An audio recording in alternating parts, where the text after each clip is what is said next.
દિલ્હીની ઘટનાનું ગુજરાતમાં પુનરાવર્તન।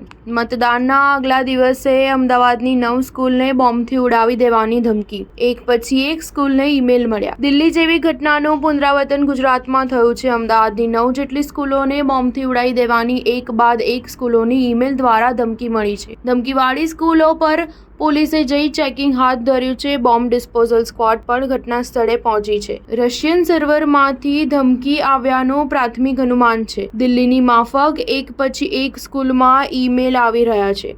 અમદાવાદનું પોલીસ તંત્ર સાબદું થયું છે। દિલ્હીમાં અનેક સ્કૂલોને ધમકી મળ્યા પછી ધમકી પોકળ પુરવાર થઈ હતી। મતદાનના આગલા દિવસે જ અમદાવાદની 9 સ્કૂલને ધમકીભર્યો ઈમેલ મળતા તંત્ર કામે લાગી ગયું છે। સૂત્રોના જણાવ્યા પ્રમાણે જે સ્કૂલને બોમ્બથી ઉડાવી દેવાની ધમકી મળી છે તેમાંથી કેટલીક સ્કૂલમાં આવતીકાલે મતદાન રાખવામાં આવ્યું છે। આ અંગે ક્રાઇમ બ્રાન્ચના ડીસીપી અજીત રાજીનાએ જણાવ્યું હતું કે 7 જેટલી સ્કૂલને ઈમેલથી ધમકી મળી છે। હાલ અમે તપાસ કરી રહ્યા છીએ। truemail.io ચેક કરતા આ ધમકીભર્યો ઈમેલ ફેક ઈમેલથી આવ્યો છે। ઉલ્લેખનીય છે કે truemail.io એક વેરીફાઈ પ્લેટફોર્મ છે। જેમ ટ્રુ કોલર મોબાઈલમાં સામેવાળાના નંબરની જાણકારી છે તેમ truemail.io ઈમેલ એડ્રેસ કોનું છે તેની માહિતી આપે છે। દિલ્હીની સ્કૂલોને આ પ્રકારના ધમકીભર્યા ઈમેલ વારંવાર મોકલવામાં આવ્યા છે। ફેબ્રુઆરી મહિનામાં દિલ્હીના આરકે પુરમ સ્થિત ડીપીએસ સ્કૂલના પ્રિન્સિપાલને આવો જ એક ઈમેલ મોકલવામાં આવ્યો હતો। સ્ટાર ન્યૂઝ 7 હંમેશા સચ્ચાઈની સાથે।